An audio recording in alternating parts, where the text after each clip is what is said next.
À la une de l'actualité, le réveillon de fin d'année a été marqué par un moment spécial à l'église évangélique La Bénédiction. L'ONG Aide-nous dans le Seigneur, en abrégé ANDS, a offert des prisons à plusieurs enfants à l'occasion de la fête de Noël. Au Rwanda présidentiel, Paul Kagame annonce sa candidature pour 2017. En Centrafrique, Touadéré, un outsider, est en tête de la présidentielle. À l'international, Obama promet de s'attaquer aux violences par armes à feu. Mesdames et messieurs, bienvenue sur votre chaîne panafricaine et merci de suivre ce journal. Le réveillon de fin d'année a été marqué par un moment spécial à l'église évangélique La Bénédiction. Le prophète Franck Assari, qui était l'orateur principal, a enseigné le peuple de Dieu sur le secret pour avoir la double portion. Au menu des prestations artistiques et des distributions de vivres. Reportage grâce Oué et Yao Kwadiou. Soirée spéciale de réveillon de fin d'année le jeudi 31 décembre dernier à l'église La Bénédiction à Abidjan à Djamé. Un programme émoustillant qui laissait apprécier entre autres activités des concours de danse, des chants et des prestations d'artistes chantres.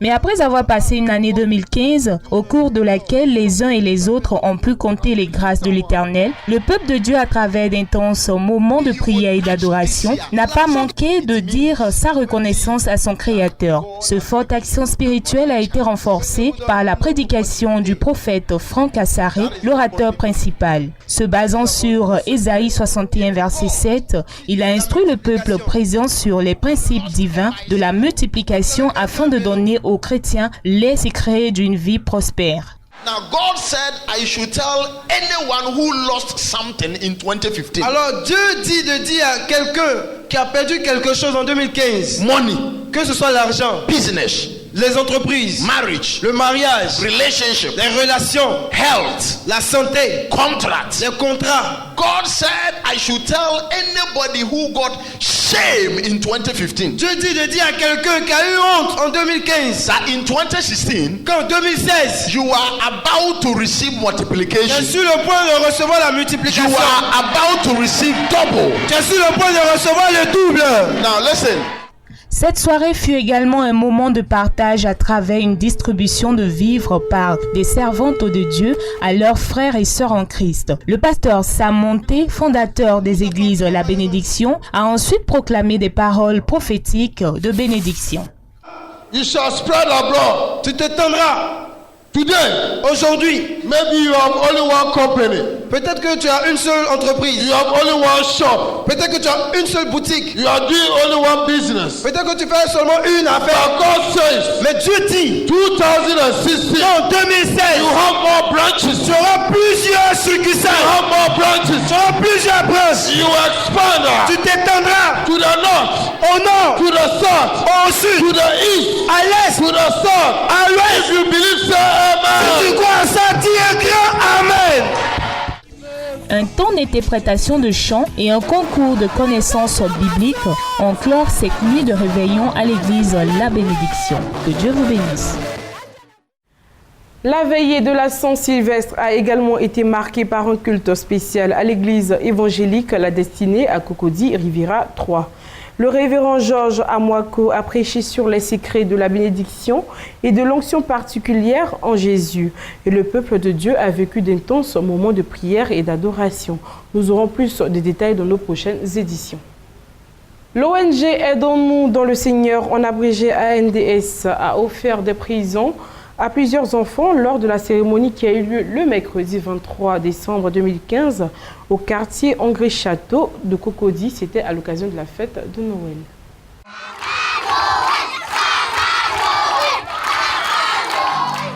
S'aider en tant que frère dans la foi chrétienne est la principale vision que veut atteindre l'ONG ANDS Aidons-nous dans le Seigneur.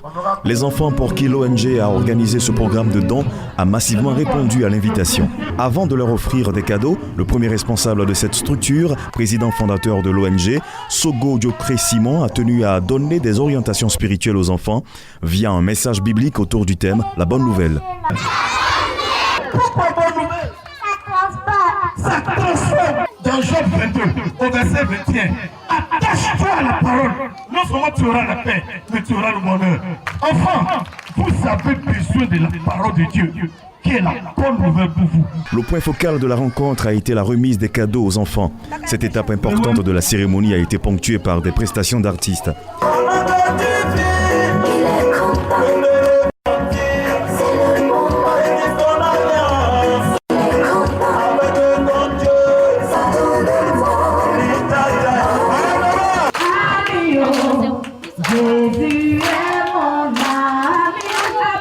Les enfants eux-mêmes ont exprimé leur joie de recevoir des jouets.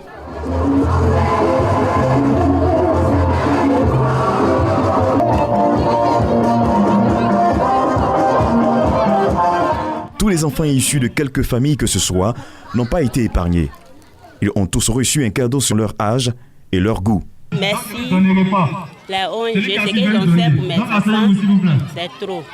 Je dis merci à Dieu pour la vie de Papa Dieu qui nous aime et qui nous épouse comme ses enfants. Aujourd'hui encore, il nous a donné des cadeaux de Noël en cette fête de Noël gratuitement. Je suis content pour avoir reçu ce ballon. Il va jouer comme Didier Drogba.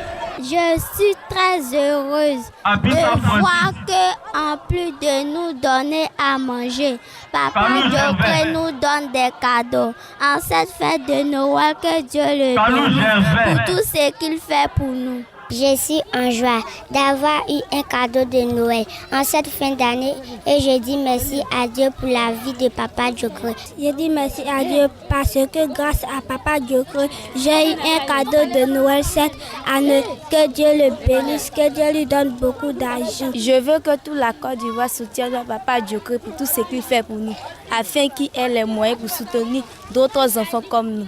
L'ONG ANDS a mené plusieurs actions dans le pays. Une grande campagne d'évangélisation et une distribution de vivres après la crise post-électorale. Outre ces actions, l'ONG a fait don de fournitures et de kits scolaires aux enfants défavorisés. Diokre Simon a expliqué la source de ses motivations, s'appuyant sur les activités réalisées. Aujourd'hui, Dieu a permis que nous ayons des cadeaux pour donner de la joie aux enfants dont les parents n'ont pas les moyens de le leur offrir. Nous voulons que de bonne volonté, où qu'ils soient, se souviennent de nous et viennent à notre soutien parce que nous avons beaucoup de projets pour ces enfants. Aidons-nous dans le Seigneur marque la différence entre cette ONG et les autres organisations non gouvernementales.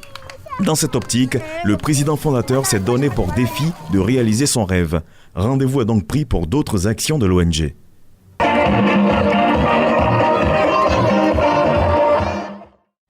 Un nouvel ouvrage à portée spirituelle, écrit par le pasteur Nguessan Brou Grégoire, le livre « La restauration des fondements » est sur le marché. Sa dédicace a eu lieu le dimanche 27 décembre 2015 lors d'un cocktail de presse au siège de la mission Christ pour la victoire. Plus de détails avec Jean Jaurès Tabi. Un public nombreux et très attentif était le dimanche 27 décembre 2015 au siège de la mission Christ pour la victoire du pasteur Grégoire Nguessan Brou. Cette attention particulière se comprend car les échanges portent sur un sujet important traité par le pasteur Nguessan Brou dans son ouvrage « La restauration des fondements ». Dans un exposé détaillé et explicatif, le serviteur de Dieu a présenté son livre comme un support de délivrance profonde des âmes qui permet aux chrétiens de comprendre que la restauration des âmes est une réalité biblique. Selon lui, tout chrétien a droit au bonheur, mais le fondement renversé reste un obstacle à surmonter. Pour expliquer le mot fondement simplement aujourd'hui, vous convenez avec moi que toutes les richesses que le Seigneur vous donnera, vous ne pouvez pas vous promener dans la ville d'Abidjan pour compléter les maisons inachevées. C'est vrai, c'est faux. Ça ne t'appartient pas. Pourquoi tu as les compléter pour terminer? Jésus ne bâtit pas sur ce qui ne lui appartient pas. Et donc, dans ce cadre, nos fondements, ce sont nos origines. Le livre « La restauration des fondements » du pasteur Nguessan Brou est un produit de la maison d'édition Ariel Édition. La cérémonie de dédicace a été conduite par mademoiselle Priska Aïman, animatrice à Radio Fréquence Vie. Entourée du prophète Simon Guela, le père dans la foi du pasteur Nguessan Brou et de l'éditeur, parrain de la dédicace, Léandre Taki. Ce livre est particulier parce que l'originalité de ce livre fait que ce livre, quand on le parcourt, on se sent tout de suite concerné. Pour faire ce livre, nous avons fait ce qu'on appelle la recherche documentaire. Nous sommes allés dans les bibliothèques pour voir ce que les autres ont pu écrire sur la restauration des fondements. Mais quand on prend ces livres, on regarde, il y a quelque chose qui ne va pas, c'est trop théorique. Alors que ce livre associe la vérité biblique et la réalité que l'on vit tous les jours, c'est-à-dire les témoignages. Alors vous lisez ce livre, vous voyez des témoignages et vous voyez que ces témoignages donnent naissance à une compréhension tirée d'un verset biblique.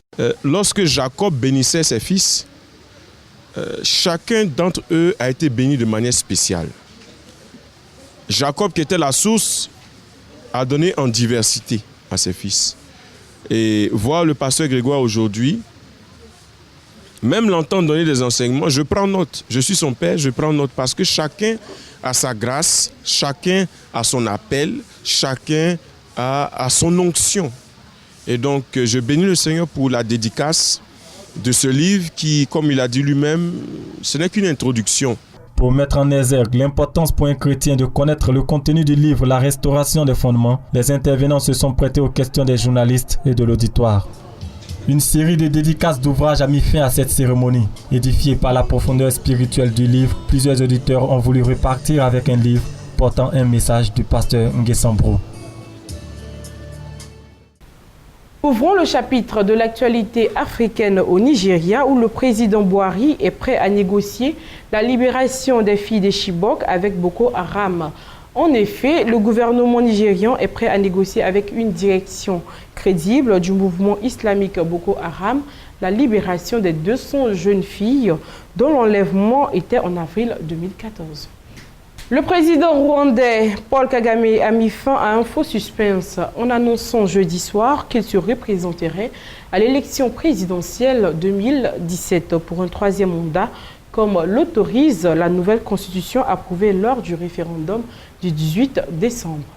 Une possibilité qu'autorise désormais la nouvelle constitution approuvée par référendum le 18 décembre dernier. Un engouement populaire dénoncé par le Parti démocratique vert, un parti qui est à ce jour l'unique formation parmi les partis homologués à s'être opposé à ce changement constitutionnel. Une révision qui a notamment modifié les articles 101 et 172 de la loi fondamentale, des textes qui autorisent potentiellement le président Paul Kagame à se maintenir au pouvoir 17 années supplémentaires.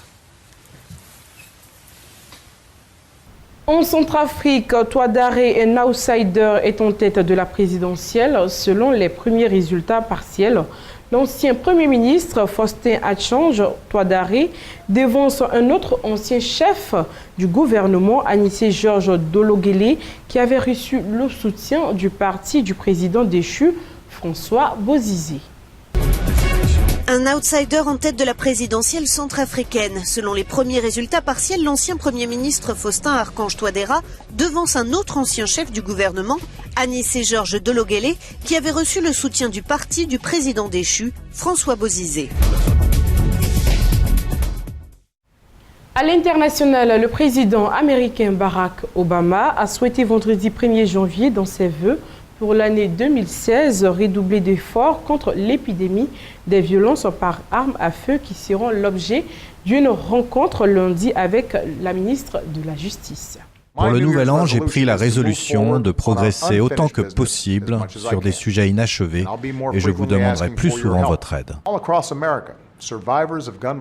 À travers toute l'Amérique, les survivants de violences par armes à feu et ceux qui ont perdu un enfant, un parent ou un époux doivent marquer ce terrible anniversaire chaque jour. Et pourtant, le Congrès n'a toujours rien fait pour empêcher que cela arrive à nouveau. Nous savons que nous ne pouvons pas empêcher tous les actes de violence. Et si on essayait d'en arrêter juste un? Et si le Congrès faisait quelque chose pour protéger nos enfants des violences par armes à feu? Nous terminons cette édition avec un élément d'environnement. Un barrage révolutionnaire sera testé au large des Pays-Bas dans le but d'éliminer des déchets polluant les océans. Dans le nord-est du Pacifique, un continent plastique s'étend sur près de 6 fois la France. On l'appelle le continent plastique. Situé dans le nord-est de l'océan Pacifique et découvert en 1997, il s'étend sur une surface d'environ 3,4 millions de kilomètres carrés, soit près de 6 fois la superficie de la France. Il est peuplé de déchets en tout genre produits par l'activité humaine et de microparticules de plastique. Au cours des 40 dernières années, leur concentration a été multipliée par 100. S'il est dérivant, ce continent est emprisonné par les courants. En effet, ces résidus flottants à la surface s'agglutinent dans le gir subtropical du Pacifique Nord, un immense vortex. Ils s'amalgament ainsi dans cette zone, point de rencontre de courants océaniques qui s'enroulent sous l'effet de la rotation de la Terre entre les côtes de Hawaï et de l'Amérique du Nord. 4 autres vortex marins dans lesquels se concentrent des millions de tonnes d'immondices polluent nos océans. Peu émergées, mais épaisses par endroits de plusieurs dizaines de mètres, ces plaques de débris terrestres ont des conséquences écologiques parfois insoupçonnées. Confondus avec le plancton, ces détritus en décomposition sont ingérés par les mammifères, tortues et oiseaux et obstruent leur système digestif. Mais dans le Pacifique Nord, cette masse d'ordures constitue un milieu propice à la reproduction d'une espèce d'araignée d'eau, l'Allobate sericeus. En pleine prolifération, elle menace aujourd'hui de déséquilibrer l'ensemble de l'écosystème. Quant à la Méditerranée, elle connaît en moyenne les densités de plastique les plus importantes au monde, avec 250 milliards de microplastiques. Dans cette mer semi-fermée, le taux de renouvellement des eaux y est de 90 ans, alors que la persistance des plastiques est supérieure à 100 ans. Et c'est ici que s'achève cette page d'information. Nous avons été ravis d'être en votre compagnie et nous vous souhaitons une excellente suite de programmes sur votre chaîne panafricaine.